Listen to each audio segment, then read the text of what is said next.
Hello, everyone. This is Josh, also known as Yashu. As you may know, we've reached the 100th episode point of the TLOY Talks podcast. I just want to say thank you to everyone who's been tuning in throughout this time. I know it's not like in the traditional way that we've done it at the studio or in other formats too, or in person, but I'm glad that we've reached this point.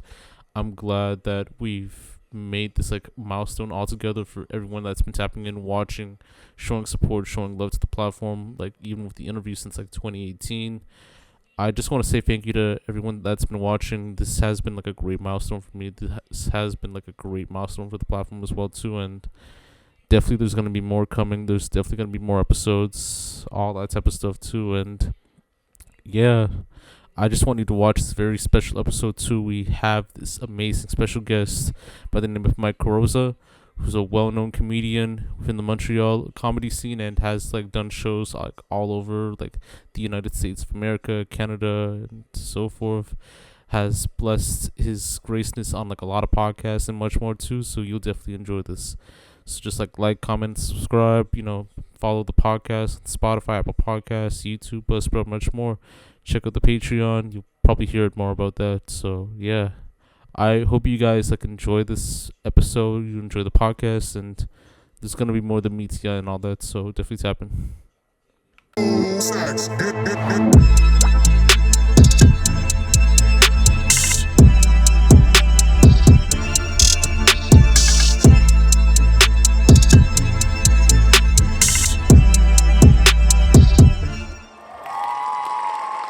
All right. Hello, everyone. This is Josh, also known as Yashu. You're just tuning into another episode of TLOY Talks.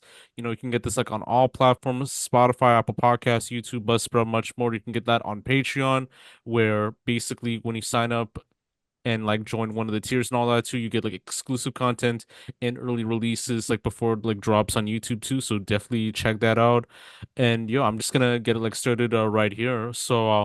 He's a comedian from Montreal who's performed at Just for Laughs, Sketchfest, has opened up for the likes of Paget Brewster, who's like Frankie on Community, and Oscar Uh, Nunez, Oscar on Community.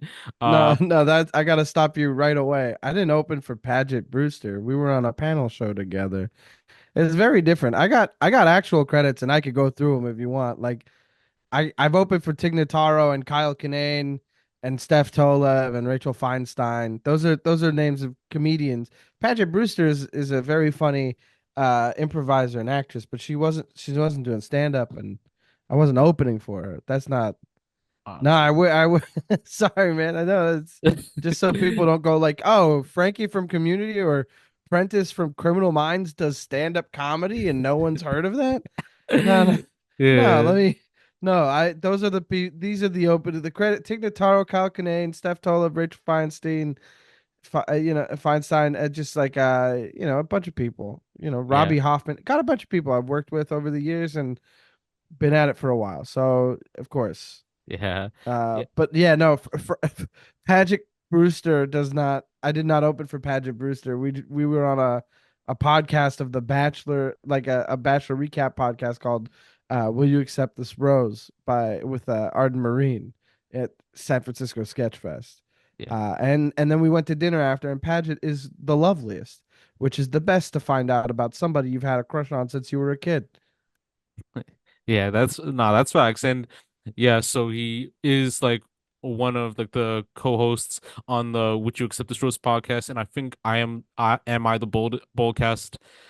I the boldcast. Yeah, I was like reading that right. So we have Yeah, Mike am I the Carrozza. Boldcast? Yeah, I'm am I the sure. Boldcast? And we didn't get a rose. Oh, we didn't get a Is rose. Yeah, is the I was rom like com tripping on podcast that, but title? yeah, It's all good.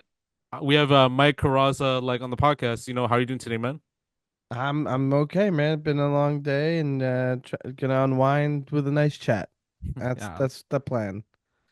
likewise, like when I was like hearing about you from the first time, I'm like an avid fan of like Damaged Goods podcast, so which is like Ill Mm, Vibes and Forever yeah. Justice podcast, just Robert. So like you were like on that and just hmm like watched the episode and it was like very dope from there. And then like I was like tapping in with like a lot of research and I was like watching like the videos and like just checking out the content from like other podcasts and like hmm I think earlier I also talked about the Chef's Kiss like video like on YouTube, which was like pretty dope and Yeah. like some other stuff too. And yeah, I mean, you have a great history that you pretty much shared and all that too. And like it is like amazing to see that you're tapped in with like different environments too. You're also like an avid like Magic player as well too. And I think you already like spoke about that one, and I think you played Magic at one point too, like on a podcast. So it's amazing to see and all that. So Yeah, I mean, my own my podcast. Emma the Bullcast is my podcast about Magic the Gathering that is on an offshoot from my column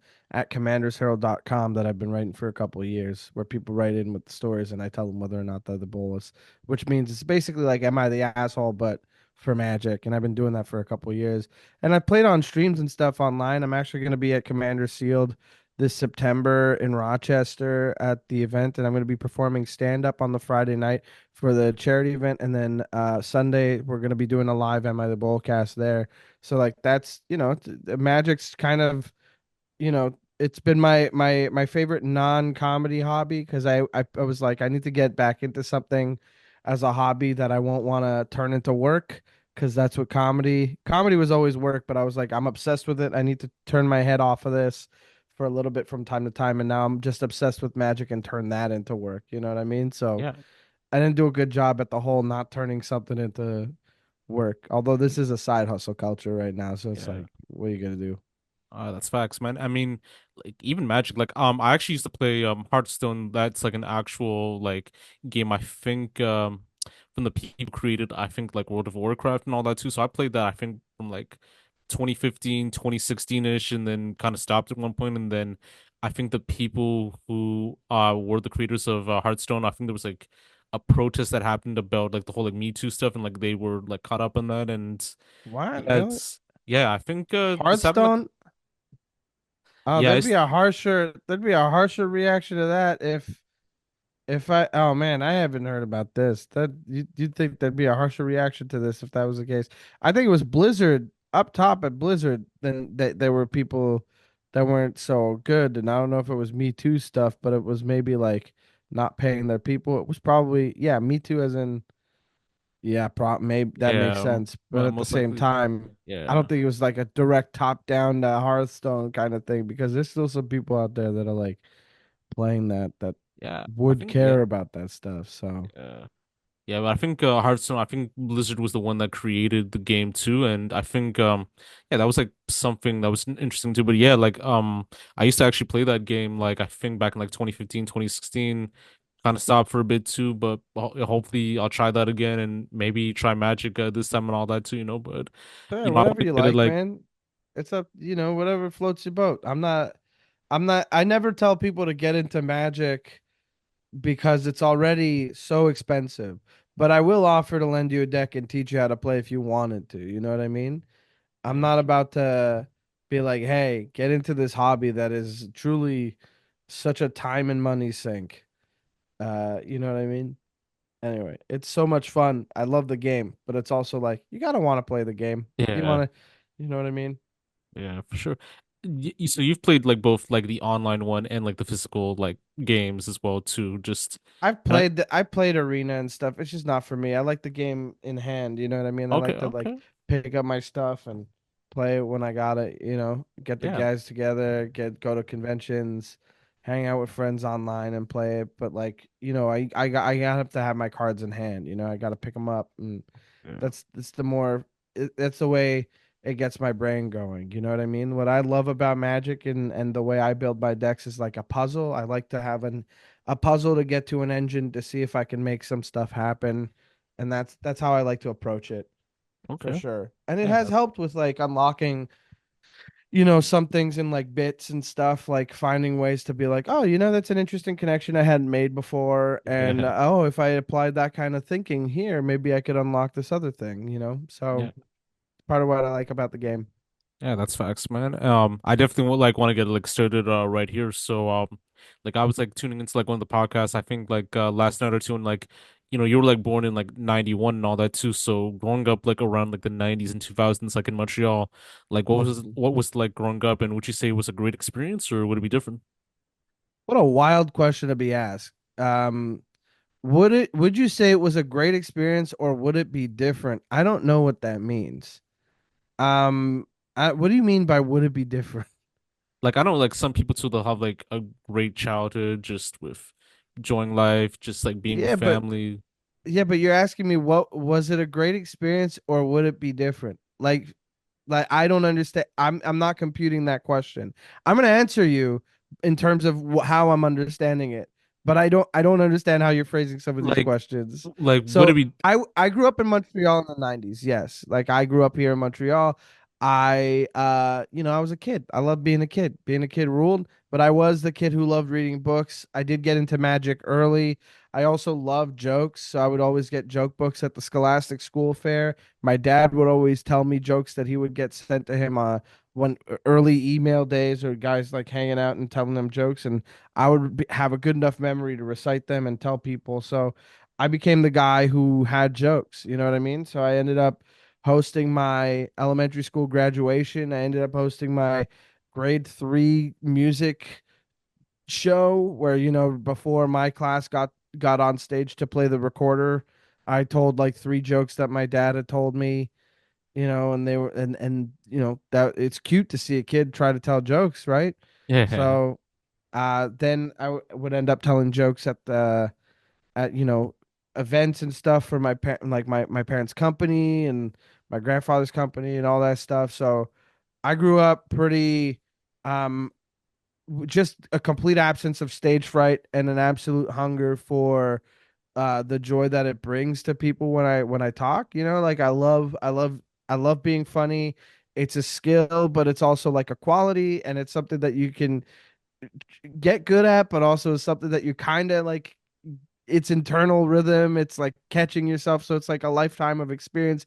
Funny is a quality, but it's also a thing that you can become. So I'm lucky that I was funny and became funny. You know what I mean? So I don't know. I grew up in an Italian household, baby. A lot of uh a lot of Italian shit going on. You know what I mean? So it Yeah. was a great experience in the way that like everybody's got their family stuff and everybody's got their own things, but like yeah, it was a great experience. I never was hungry.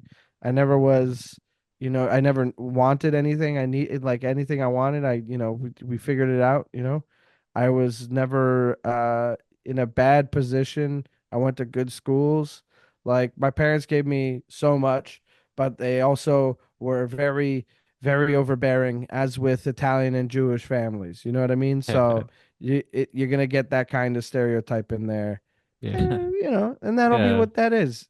Yeah, That man. part's not for me. The Italian stereotype stuff is not my thing, but Yeah. it is what it is. Yeah. And or would it be different? So No, to it would not be different. okay.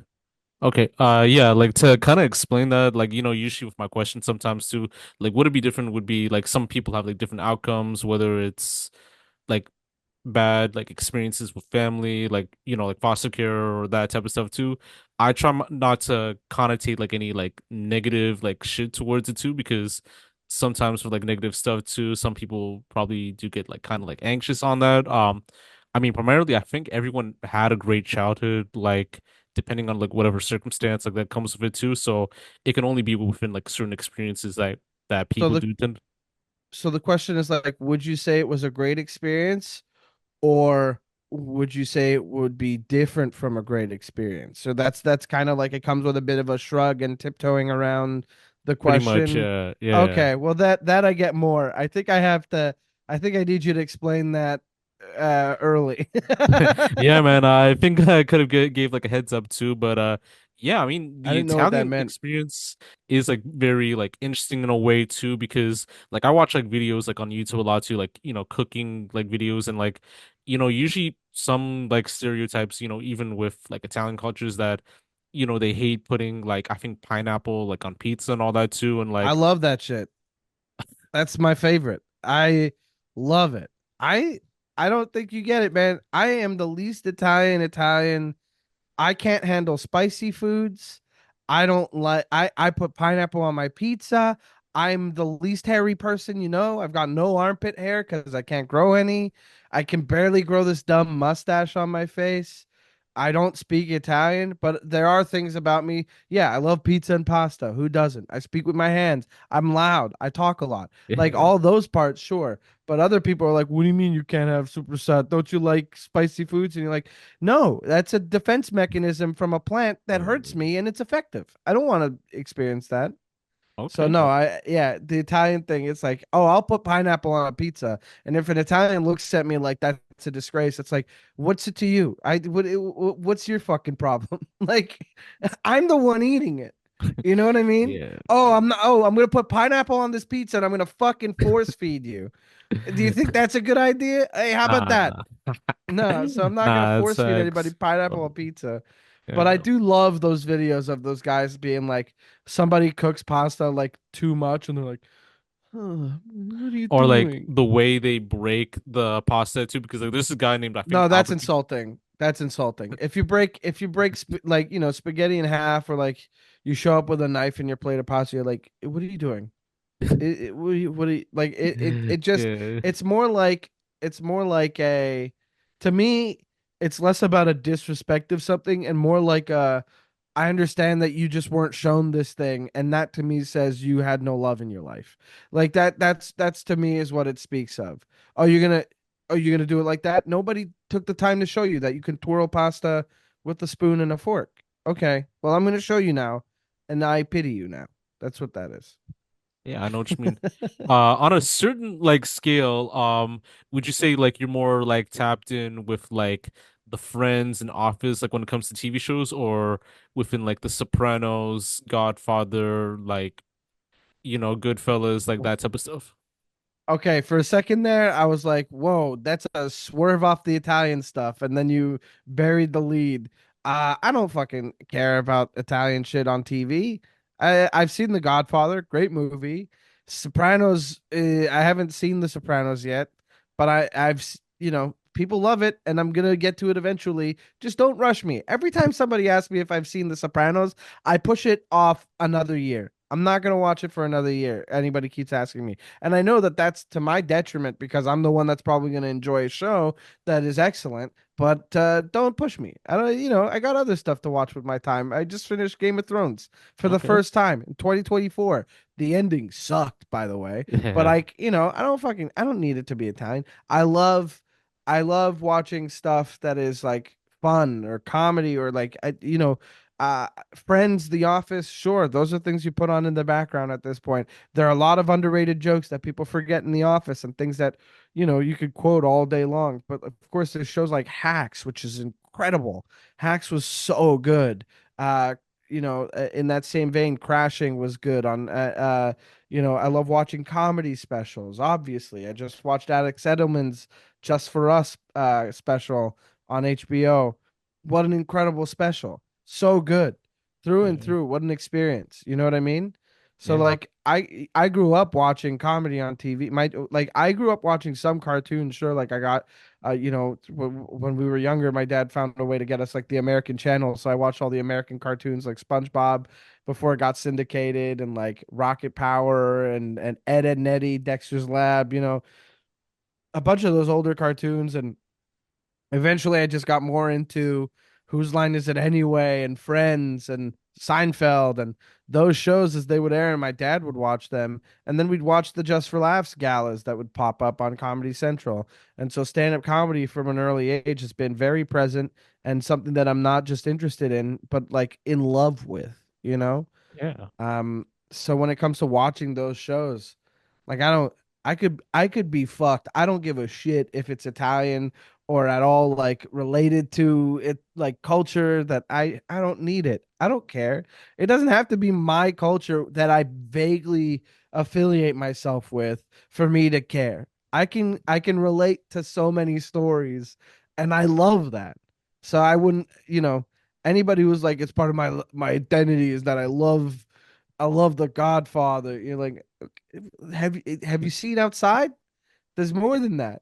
Yeah, no, that's facts, man. I mean, I was actually just watching, I think, Orange is the New Black for the first time in my life since I read the book, and it's been a while. But I mean, the first few episodes are like very like interesting too, just like with the storyline, plots, all that type of stuff too.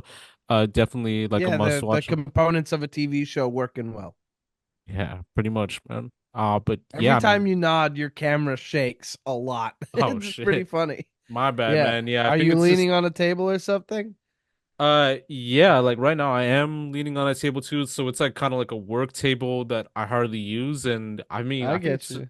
yeah, But what happens is like you'd nod and it'd be like yeah, it's a bad habit. So it's like I I think mean, it's active listening. It's a fine thing. It's just I wanted to clock it because you're recording this, and if you use the video, some people might be like, is Yashu okay? Like, is there just a nonstop earthquake? yeah, What's going on? nah, I know You what you know? mean, man. Yeah, so like I'm just gonna put my hands on my lap for a bit too, just for There now. we But go. either way, but was comedy something that you really wanted to do like initially, or have you had like other thoughts? Like did you want to be like an astronaut or like a doctor, lawyer, that type of stuff? I wanted to be a teacher like early on. I wanted to teach like creative something. But you know, I always wanted comedy.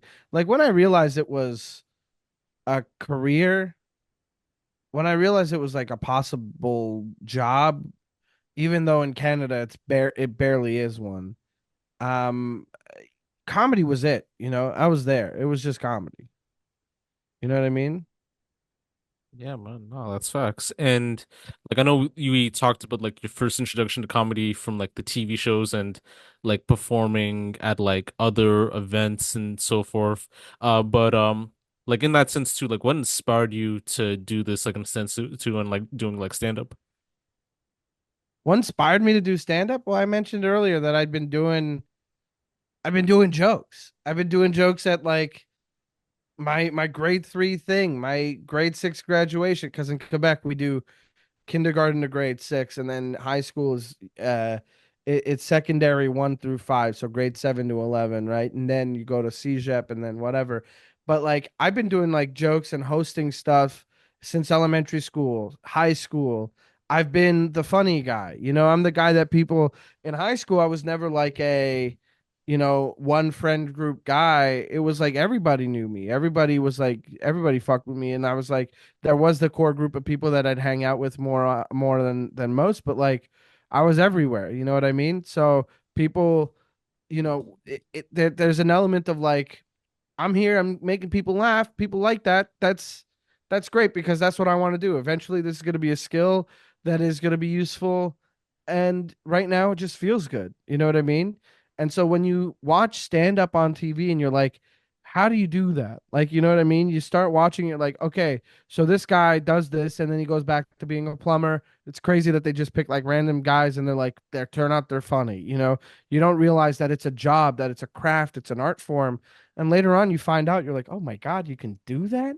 That's a thing? That's a thing people want to see? Oh, of course it is. I want to see that. You know what I mean? And so eventually it clicks. And when it did, it's like, I'm in. So I did it the two things happened when I turned 18. On my 18th birthday, I tried to give blood, found out I'm anemic and can't give blood. So I didn't get to give blood. And then I called somebody to try to get a stand up show set up so that I could try stand up. And I did it at my college. I did it a very short amount of time and gave it a try. I was hosting mostly. And then eventually I used to play in bands. I used to play a lot of music. I wanted to be a musician too. So eventually, in between songs, I'd end up spending more time talking than actually playing the music. And people would laugh at what I was saying and they enjoyed that. So I was like, what if it was all this? You know? So 18, 19, I start doing stand up. It was just Yeah. all always there, man. Yeah, nah, that's facts. And like for me, like when I was like I think 18 or 19 too, like I actually wanted to become like a rapper and all that too. So like I used to actually be named I think King Yashu and all that too. And like it all stemmed from like high school, like my last year of high school where I was like trying to become like a rapper and all that too and like managed to do like some things here for a bit. And then I think at that focal point too, like I realized that, that dream kind of like died down for a bit too after a couple performances too, and then tried doing some other shit. Like it was like mainly like a ploy to like get into the music industry too, but I feel like just in some cases too, like you can only try it in like certain ways and see if it works. So it's just like finding like what can work and all that too. And like I definitely Totally. agree. You find your groove. Yeah. Yeah. That's fix. Yeah, I mean, like with this whole like whole podcasting thing from like interviews was like stemmed from like shooting concerts, like doing like concert photography, all that type of stuff too. And then when COVID came to shit and all that too, I had Yeah. to rethink and then do this. I And know. I think We like this all is a did. yeah, yeah, It's a mess. COVID really fucked a lot of people. yeah, yeah. I didn't ask before if I could swear. I just assumed, right? That's a Yeah, no, fine you're cool, thing. man. Yeah, like I don't have the subscribers to kind of change the monetization for that. So on the way to 1K, Doing your thing. So Yeah. let's make our way. You sent a list of questions, a little peek behind the curtain for everybody. You've got it very laid out in parts and everything, and it's a long list, and we have gone through like three.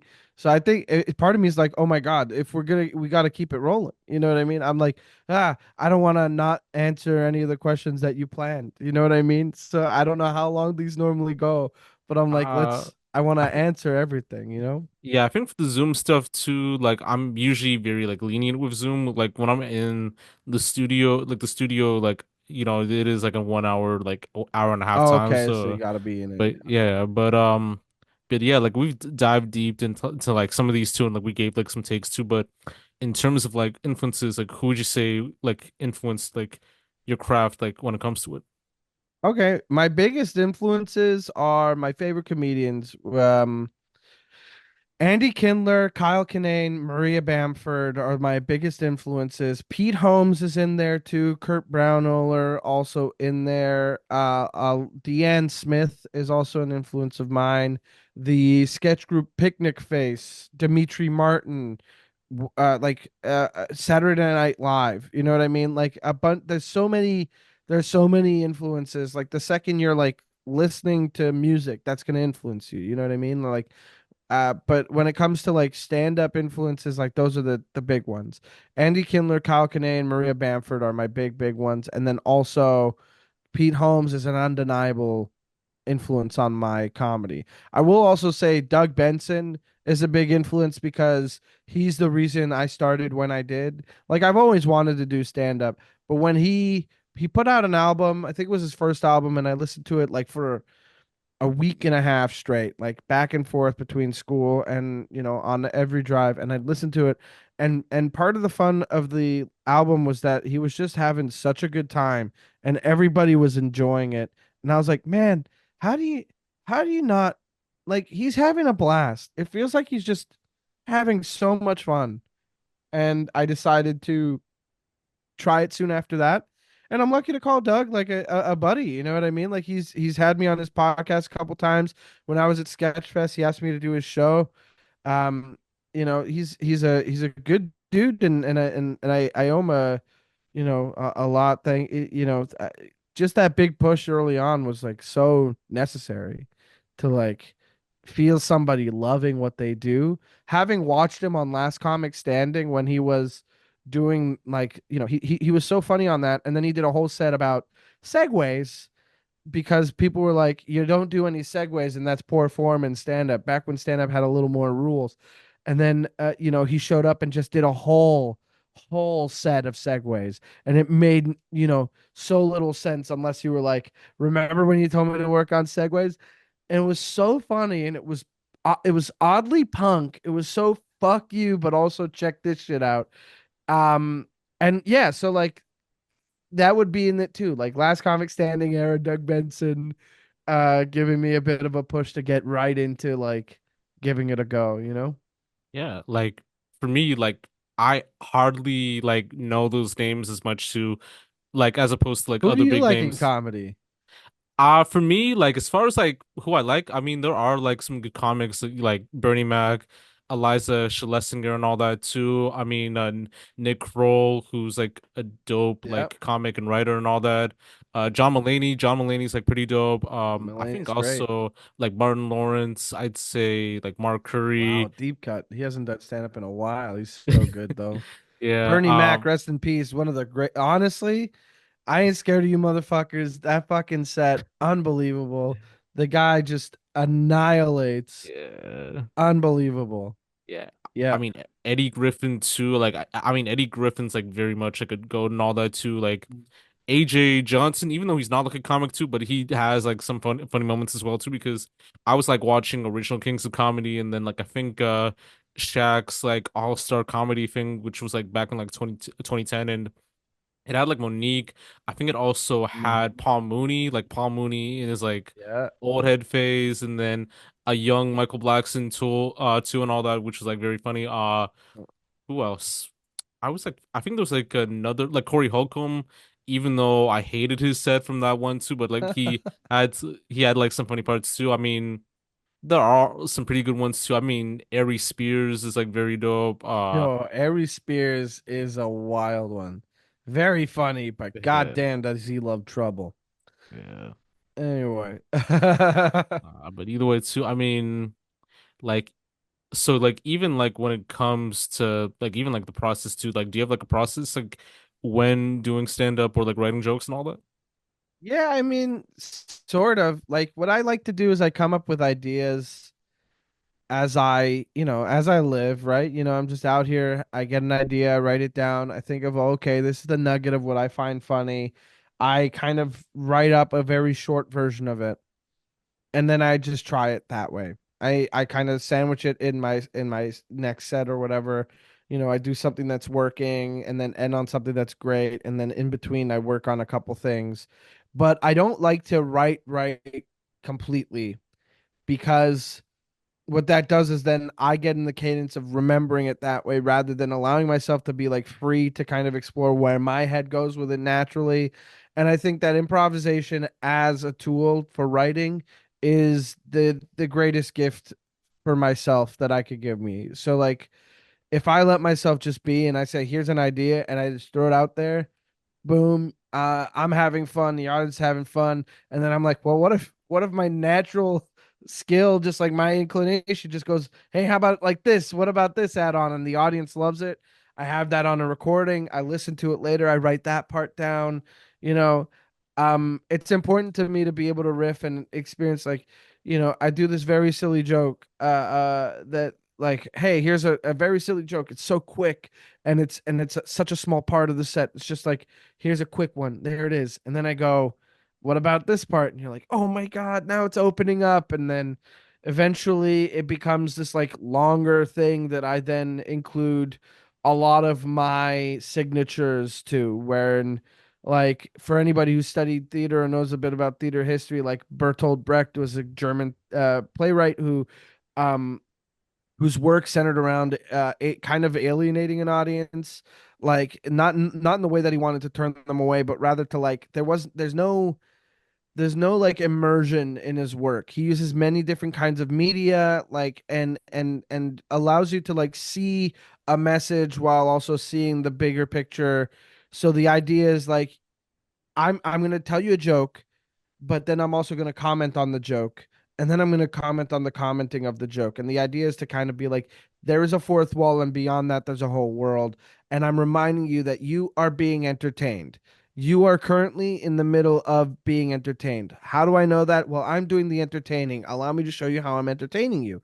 And I go into detail about how I'm entertaining you. So it's like that, to me, is another huge influence on my stand up, but more in concept than in practice, because he was like, an activist, and I'm over here doing fart jokes, right? Like, he's like, I'm not doing anything like major with my stuff, but he's like, he was. So um but to me, I just think that that concept of like telling it, like, I don't get very personal on stage. I don't really tell much about myself. Most of what I say is like, I'm pretty dumb, I'm a silly guy. Hey, I have a girlfriend, so I'm going to talk about having a girlfriend, maybe that's part of it. Or like, hey, my favorite thing is this, and then I talk about this, but you're not going to get to know, like, my so my mom and dad are this and whatever. Like, there's none of that. I don't like, for my first like 3 years, I never even talked about being fat, never talked about being Italian. Even now, I barely do, and when I do, it's just so stupid. It's just like a little, it's like oh, I'm Italian. Yeah, here's why. And then I do something like that. But the idea is that I don't tell you much about myself because I don't think that's the interesting part about me. What's interesting are my thoughts about stupid ideas. I'm here. The idea of stand up is like I had thoughts and now you have them. That's it. You know what I mean? I had a thought that made me laugh. Now you take it. Did it make you laugh? Awesome. You know what I mean? But the idea is that I'm not here to tell you to get to know me or like me. I'm here to be like, here's the thought. And now you know that I gave you that thought. You like that. Okay. Now let me explain why. You know what I mean? So it's like an alienation. It's like a push and pull. And that ends up creating a lot of the tension of what I'm doing in my act. So people will end up laughing kind of like out of not just a hey it's funny but also in a slight discomfort of not knowing what's coming next. You'll get those light giggles of like what's even what, you know what I mean? So that I would say is part of the process. So like have an idea, get silly with it, let myself improvise, and then eventually something might click to be like that's it. That's where it is. You mentioned my chef's kiss bit. It's available on YouTube. It's on my album Cherubic from 2020. Trying to record another one this year might be a stretch, but beginning of next at the very least. And like Cherubic, I have this bit about chefs kissing, and the idea came from such a small bit.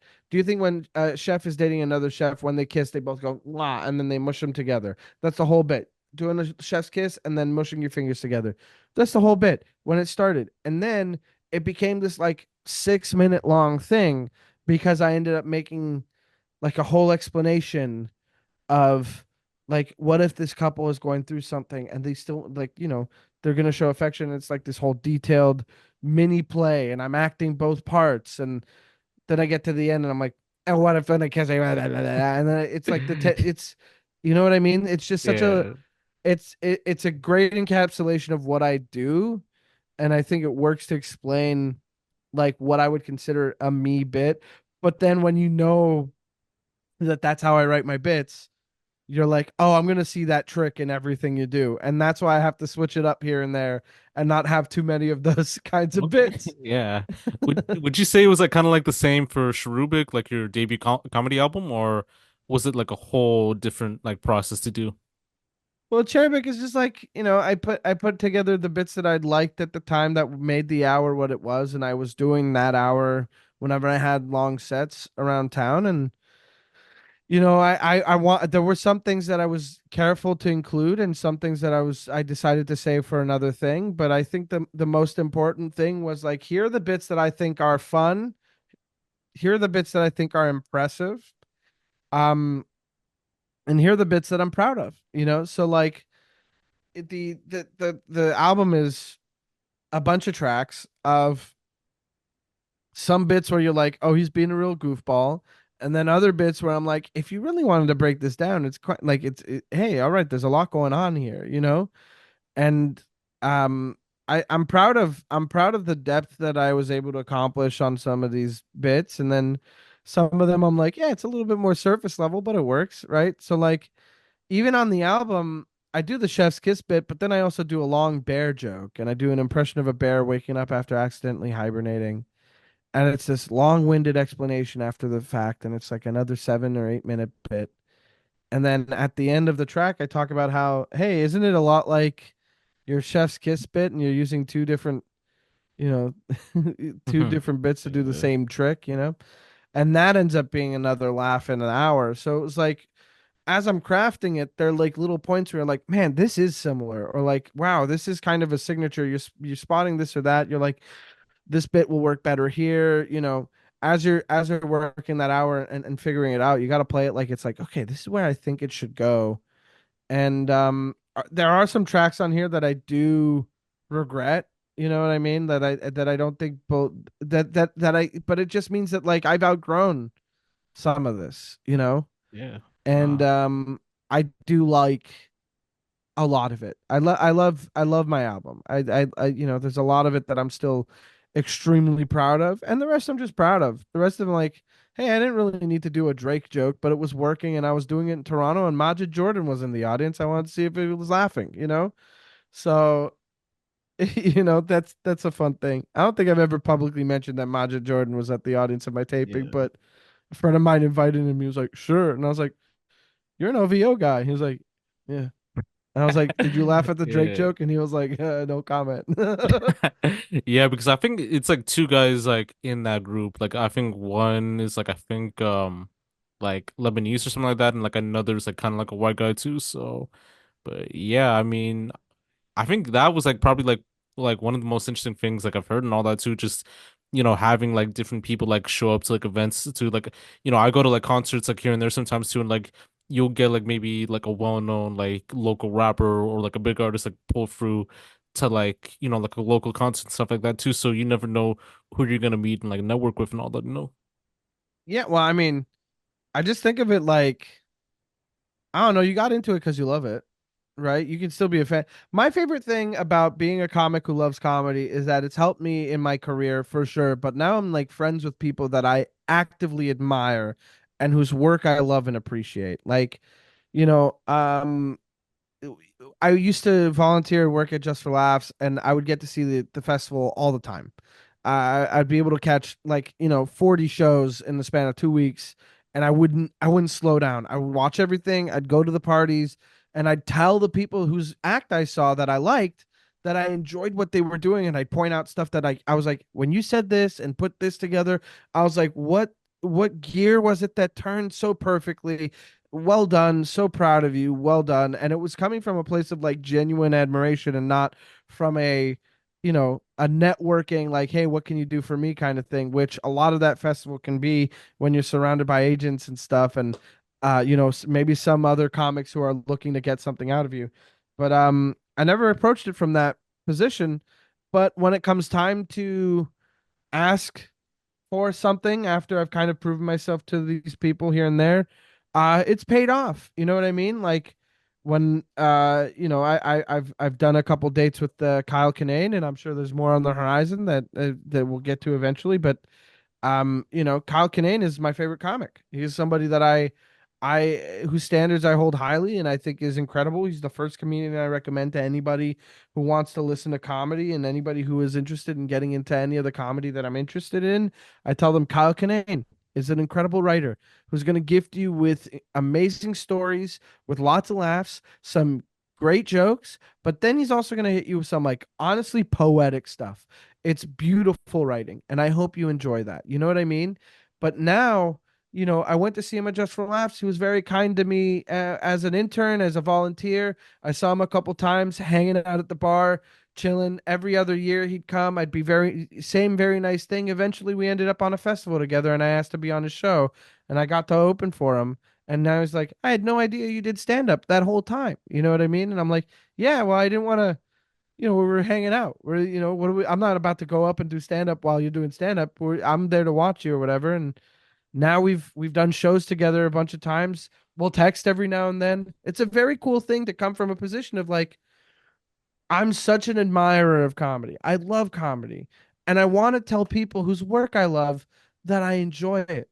Even if it's people who've been so mean, if it's people who kind of suck as human beings or whatever, if they do some amazing thing in comedy, I'm gonna suck it up and be like, well, that's impressive. You know what I mean? I don't have an example off the top of my head, but I do think that it's like a thing to be noted is that comedy is just the number one for me. And it's incredible to say that like I've gotten to meet so many incredible comics and have spoken to them about comedy, and that has translated into opportunities later down the line. Uh, because what they remember about me is that I approached them in with such a genuine interest in their work rather than a climbing thing. And I think that's an important piece that a lot of people don't realize is that if you're going to a thing because you want to network, don't go to the thing unless that's what you do in your industry. But to me, it's like if you're going to a thing, be interested in the thing, you know? And it's not like if I'm going to go see Beach House, the band I like that I think is interesting, I'm not going thinking, oh, wow, Jay-Z likes this band. Maybe he'll be here. You know what I mean? I'm going to see Beach House, and so if I go to a show, like I'm going to go watch Kyle Kinane, just to give as an example. Oh, he's in town. Oh, he can't. All right, maybe we couldn't open or something. And I'm gonna go watch the show. And when I'm there, oh, Bill Burr's just hanging out and watching the show. Oh, hey, Bill, nice to see you. You know what I mean? That's the kind of thing. But I'm not here for Bill Burr. I'm here to get my show. I'm here to watch a show that I'm excited for. And that's important. You got to love what you're into. Yeah, no, that's facts, man. And I like talk so much. yeah, no worries. But like I've had like people who ramble before too, but like I take everything into and then just kind of give certain examples too. Like for me, I've seen like some stand-up events like coincidence wise and then just like going for the fun of it. Like I think the first one that I've actually enjoyed was like the Elisa Schlesinger one.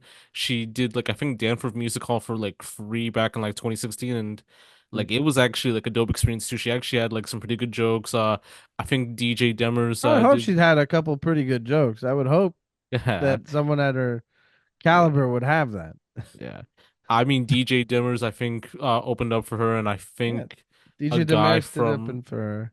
He's great. yeah, I think like this other guy from LA did something too, opened up as well too, and then like coincidence wise, I've seen like Margaret Cho, Donna Rollins, I think Okay. also Neil Brennan, and then I Okay. think yeah, like those four and like some other people like around too, and like they were like great sets to just to see and like just like analyzing it too because I Yeah. actually used to do security and like basically what we used to Okay. do we were like at like Massey Hall or like I think the Elgin Winter Theater and basically for security we'd had to like sit at the sides too and like we usually don't know who would be Yeah. performing and like you know Donna Rawlings just comes out like to like Cardi B Bodak Yellow and like he's like having fun like giving dabs enjoying the crowd and it was like a great experience hearing him do a set too like Margaret Cho also had like some good jokes too which were like amazing to hear and all that too.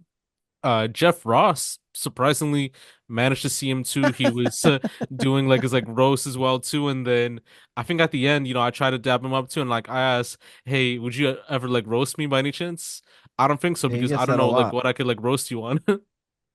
Yeah, he gets that a lot. Roasting is another thing. I have a trouble with roasting because it used to be like a panel roast where there would be somebody of note to roast, and it would be out of like an appreciation and respect. And now it's roast battles where you're like, I'm gonna be mean to this person, and it could be someone you'd never met in your life before, you know.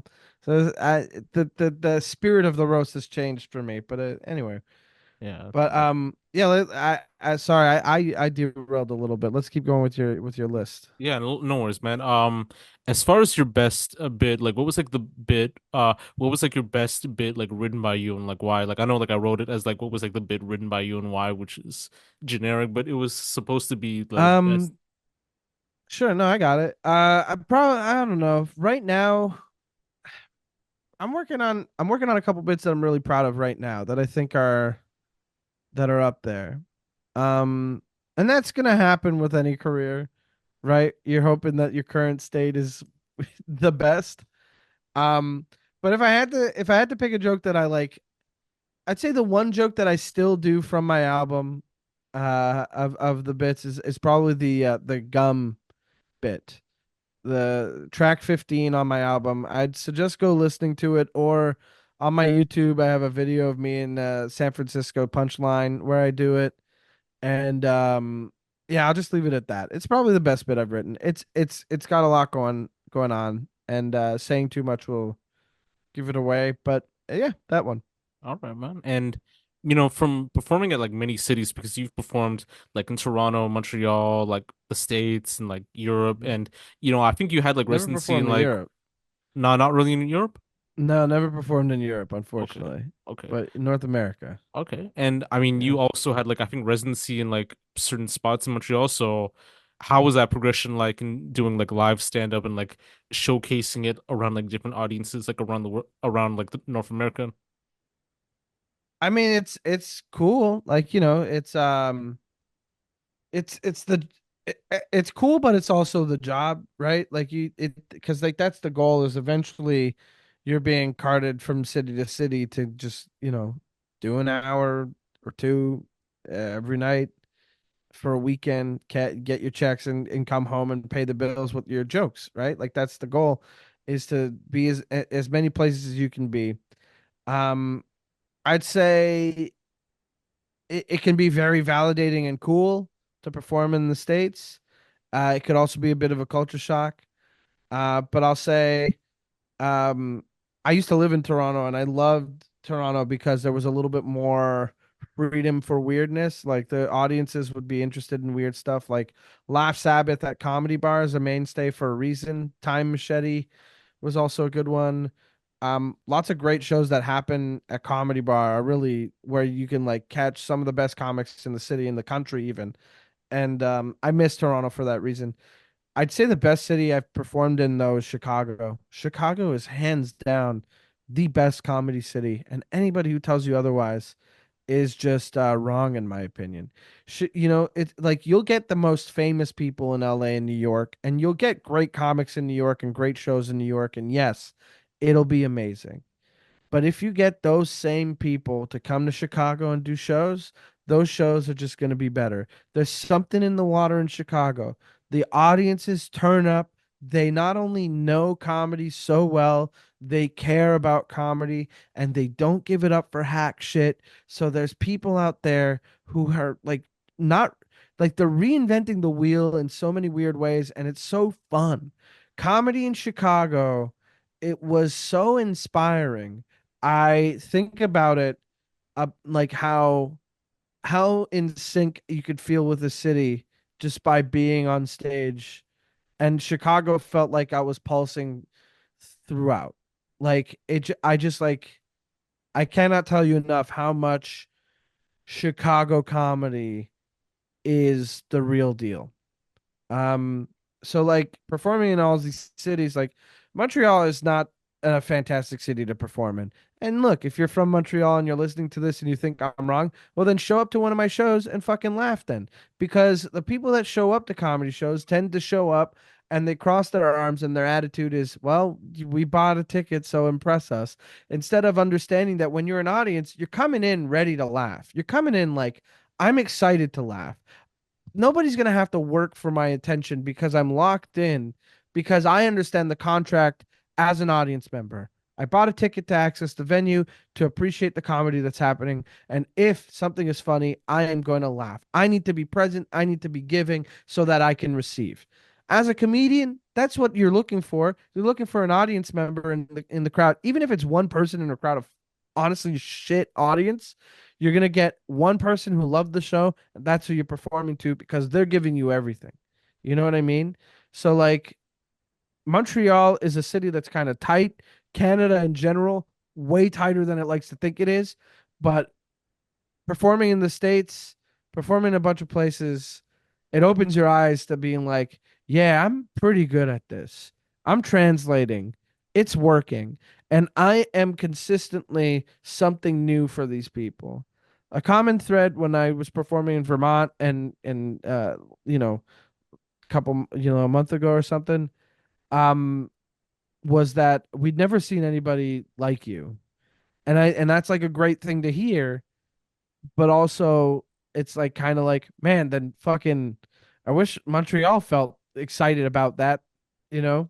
So it's like illuminating, but it's also kind of disappointing because I want to have my hometown be like the place I can feel like, oh yeah, this is where I love performing.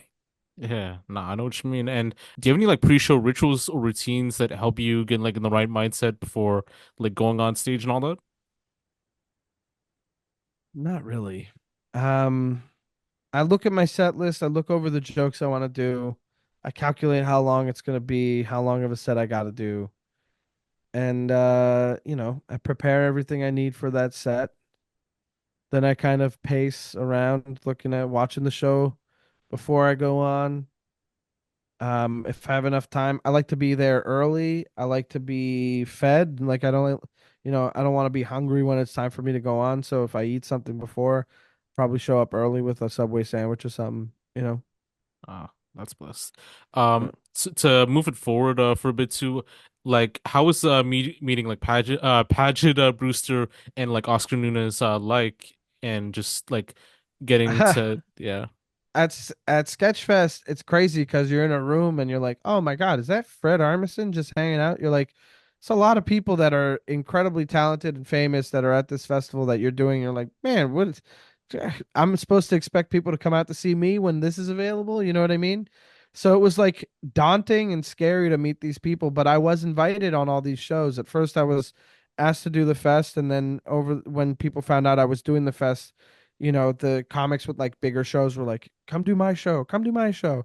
So I met Arden Marine through Doug Benson. Again, I owe him a lot because Doug knows I watch The Bachelor and she has a Bachelor podcast. And she asked me to do the live show where, Marilyn Rice Cub and Michael Hitchcock and Paget Brewster were also part of the panel. And I listened to her podcast. I love her podcast. It's a lot of fun. Will You Accept This Rose? It's about The Bachelor. And even if you're not watching The Bachelor, you can still get into it. Meeting Paget Brewster was nuts because I listened to her on these podcasts. She's done all these other things that I love. I've watched all of the seasons of Criminal Minds except for the most recent ones because I don't have a Paramount account. But Paget Brewster is also someone that I've had a crush on since I was a teenager. Like incredibly daunting. She's voiced a character on my favorite TV show of all time, which is Harvey Birdman, Attorney at Law, and Bird Girl, which was the spinoff that came many years later. And so I was nervous, I was like, Paget Brewster is like this huge deal in my mind. And she was like, "Oh, hey, nice to meet you. You're the guy. Oh, I know about you. Okay." Arden filled me in on you, and we'd already met because Doug Benson did like a Christmas Zoom while everybody was quarantined, and she was part of it, and it was cool to like talk to her about that. And she was just the nicest. She was just the nicest. Everybody was so nice. Backstage we're getting hyped for the thing, and like Arden wanted to take a picture of everybody, like all, hey, it's all, we're all here, everybody get in the picture, and I didn't hear it. I was off by the stage, kind of looking out, and Marilyn and Paget were like, "Well, Mike's not here. No, get Mike here." You know what I mean? Hey, make sure that he knows about the picture. And I immediately felt included, and that's like amazing. That's like the fun. That's the fun part about these festivals. Like you find out that people that you admire for good reason, and you're like, okay, good, they're good people. It's also a very nice thing. Oscar, I met at the Benson Movie Interruption, which is the show we did where we watched The Lost Boys and talked over it.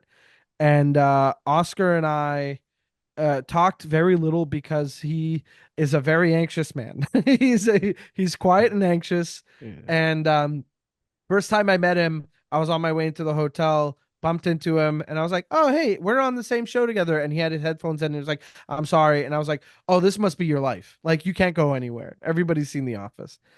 And so I was like, "Okay, I get it." But then when we did the show, I was like, "Hi, I just wanted you to know I didn't want to scare you or anything, but like, I just wanted to say, hey, it's nice to meet you. We're on the show later today." And he was like, "I'm so sorry.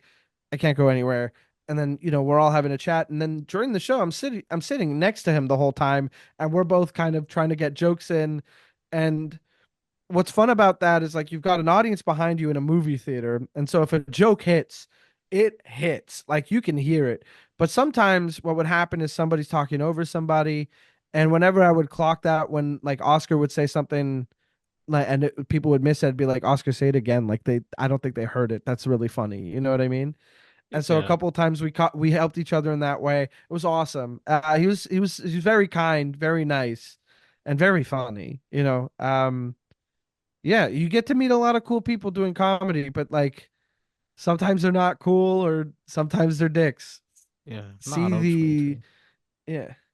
Yeah, like I would like I've never met as like much comics like that. I've had like a couple comics like on the podcast and like on interviews. I've had like Cliff Knight, who's like a Toronto-based Oh, one. I know Cliff. Yeah. Cliff's Yeah, a good dude. pretty dope guy. This like lady named Simone Park, who was actually viral on Six Buzz, I think for like twerking, and then like they thought like she was like from like Richmond Hill or Markham, and then she said she's from Scarborough. I don't know if she still does like Simone stand up. Park? Yeah, I think so.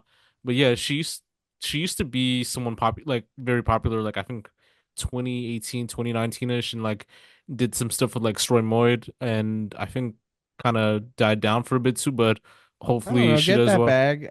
I Yeah, I haven't heard of her for stand up, but like if she's doing it, she's doing it. Good for her. If it's yeah, working and it's funny, get it. yeah, nah. And I mean, there's like people that have like different expectations. I mean, the Chris D'Elias and like the Amy Schumers and then Carrot I Tops and mean, like hold on a second. If you're gonna mention Chris D'Elia, mention he's a pedophile. Don't get, don't forget. Yeah. Chris D'Elia is a pedophile. You know, allegedly, just so we don't get sued. Chris D'Elia is allegedly a pedophile, Yeah. but Chris D'Elia, fuck that man. I know Okay. people he's DM'd. I know people he's DM'd underage. You know, so people, fuck that guy. The fact that he isn't canceled fully, the fact that he is still touring, fuck that guy. Fuck him forever. I don't want to hear about him ever again. Chris D'Elia, fucking alleged pedophile. The Chris D'Elia problem on YouTube, check that out too. But like, I don't even need that to confirm. I know people he's DM'd. Fucked up. Yeah, that's Anyway, sorry, I'm facts. getting heated because I haven't eaten yet. Yeah, no Um, worries. Yeah, I mean, I think we still have like some of these like questions left too. yeah, let's rapid JFL, fire through some of these. I think because yeah, I didn't. I got off work. I drove my girlfriend, and then I gotta. nah, no I worries. gotta eat. JFL 2024, like it's like canceled in Toronto for this year too. I don't know like if it's like still going on in Montreal, but like what are your thoughts on that? It happened. We had the comedy ha version of it for this year. I was on it. It was fine. It was a festival. It was not like the festival has been in the past, but they just announced today that they're going to be back next year with all the festivals and that comedy ha acquired them and are going to be running it as usual. So I hope it's back for real. I hope it's good. I believe in the, if they brought back a lot of that team that it will be. And yeah, fingers crossed, man. No other opinion than that.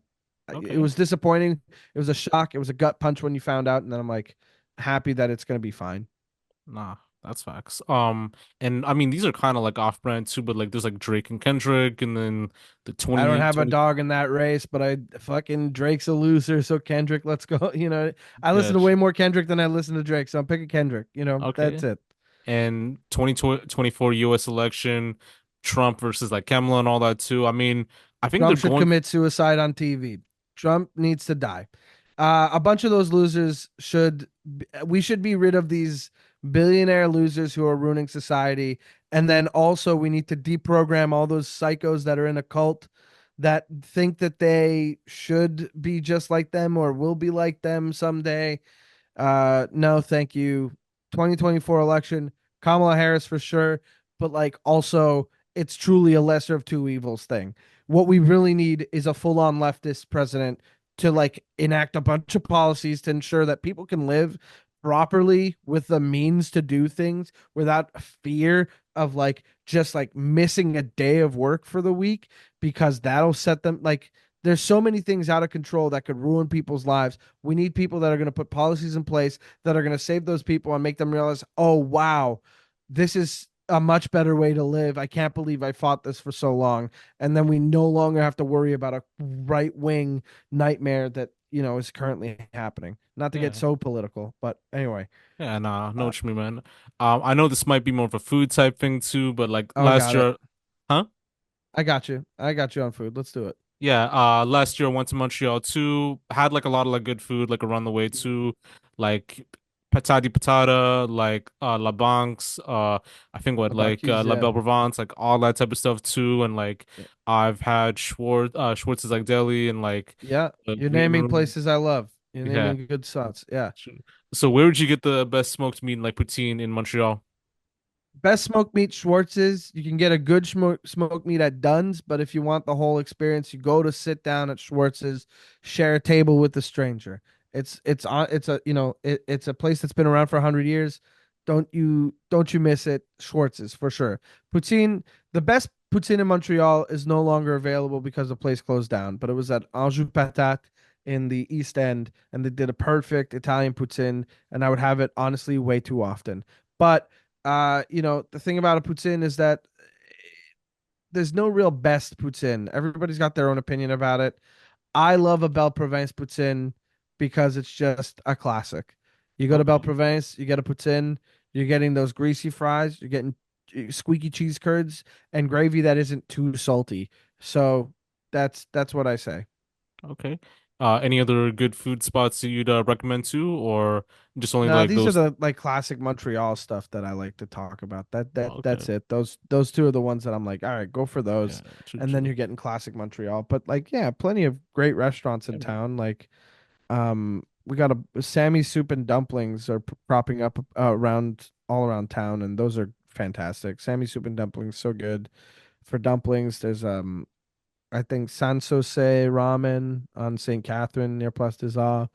That's really good. There is God, where's that place that got that lobster roll? Um, I'm blanking, but like there's a lot of good spots in Yeah, Montreal. It's like known for its food, but yeah, also there's also a lot of bad food out there. It's yeah, you know, nothing's yeah. perfect, but I yeah. think one of the closest ones I had, so I was actually by the Best Western Europa, just by like that street, like Yeah, around, and then on Drummond, basically yeah.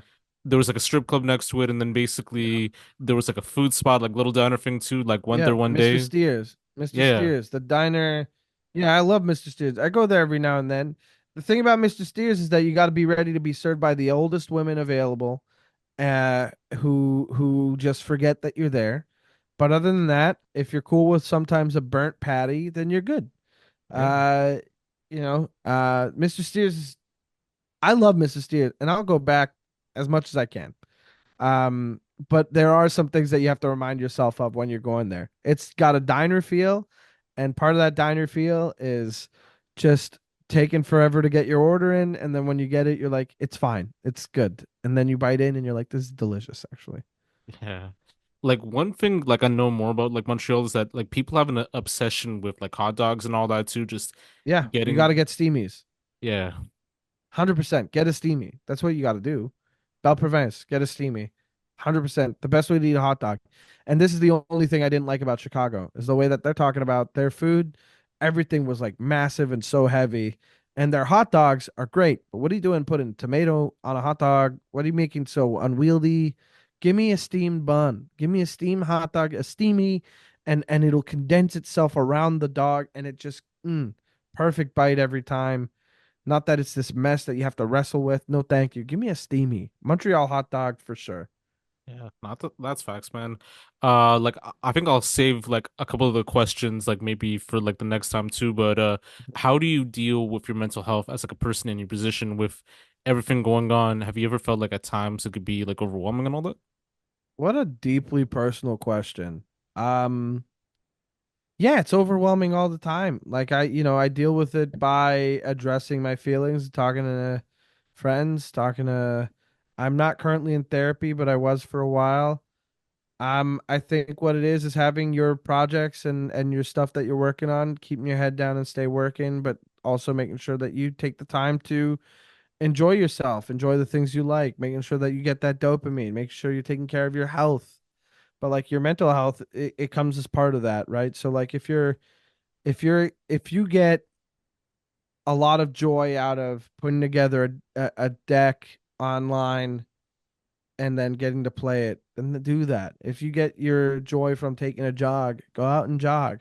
If you like traveling, find a way to travel. You know what I mean? But right now, everybody's in weird positions because companies are, leveraging each other in this whole quote on inflation instead of gouging bullshit. You know what I mean? Like it's just nobody's really in a position except for those up high to really take care of their mental health appropriately. Because truly what we should all be getting is 4 days on, 3 days off, or vice versa. Who you know what I mean? Like we shouldn't be working as much as we do. We shouldn't be everything we do is inconsequential if capitalism isn't in effect, you know? And the only thing that survives that is the community stuff and art. And so think about all the people that are crushed by, the day to day, having to provide paycheck to paycheck, multiple jobs. All those people, I'm included. I got many jobs, you know what I mean? Like, and I'm still over here like I wish I deserve a lot more money than I'm getting, right? It is overwhelming. It's extremely taxing and it sucks. But you keep going because you got to keep going. You find the little joys. You remind yourself of those joys. Find time to laugh. That's important. Yeah. No, that's This facts, is man. way more personal than I like getting on any sort of comedy thing. Yeah, like usually I ask like the guests pretty much that too because like I think like just to get to know people like more on a human level too because I'll have like artists, rappers, people from all walks of life. I've had like Ill Vibe and like Mark Clarity before and like other Mhm, people like that and like they give like a lot of like interesting takes on like a lot of stuff too and mhm. like even like actors and like rappers Well, and I mean, Anthony will tell you. Ill Vibe will tell you the best thing to do for yourself is to live the life that you want to be living and to do the things that your heart sings for. He'll be the first to let you know. You got like yes, you got to work. Yes, you got to stay on top of some stuff. You got to be, you got to be straight-minded like that, but when it comes to your happiness, you got to go for it. If you're not happy, you got to make yourself happy, yeah. and that's for sure. Yeah, that's facts, man. And like as far as like for the rest of the year, do you have any other stuff going on in terms of any shows or any Yeah. albums? Catch me at Commander Sealed September 13th to the 15th in Rochester, New York. I'm going to be doing stand up on that Friday and a live Am I the Bullcast on the Sunday. And then Denver, Colorado, as part of the High Plains Comedy Festival. September 18th, I'm doing a show that's not technically affiliated with the festival, but is going to be a lot of friends of the fest on that show. And then I'm doing all those shows until the 21st and then leaving to come back home. October is going to be pretty quiet because I'm just doing some stuff for myself, that mental health thing. I want to enjoy some things and go on some trips that aren't work related. But all the while I'm running my hour here and there just to get it tightened up and ready for a recording, and I'm working on those logistics. So you'll be seeing something at some point soon, like maybe by the end of the year, about a live recording of my album special. So All right, that'll that's be what's coming. and like they could follow you on Mike Carrozza, right? At Mike Carrozza, yeah, MikeCarrozza on Twitter and Instagram. Best place to find me. Yeah, Check out likewise. my album Cherubic on it's on Blonde Medicine record label, and it's available wherever you stream. That's facts. And, Mike Carrozza, thank you for coming by for the podcast for the very first time, sharing some gems, like sharing like a lot of like unique like jokes, everything else too. And like definitely taking like a lot of everything in and like we'll definitely have you back and all that. And, this is Sure. Josh, also known as Yashu, another episode of TLY Talks too. Like usually I'll say like 99, 100, 101, but just gonna say like another episode. You can get this on all platforms, Spotify, Apple Podcasts, YouTube, Buzzsprout, Patreon. I Shitload think of if they stuff. made it to this episode, the end of the episode, they know where they found it. You know what I mean? I Yeah. think they. Yeah, like initially this would have been the 100th episode too, but like I'm not really as You too got crazy another too one. excited about that too because I overproduce like a lot of content too, but I hear it is like a happy moment in like in a sense too to meet reach you. a A milestone. milestone. Yeah. Yeah. Well, do But what you got to do, man. either There way, you go. likewise. But yeah, this is another episode of TLY Talks with Josh, with Mike Carrozza signing off,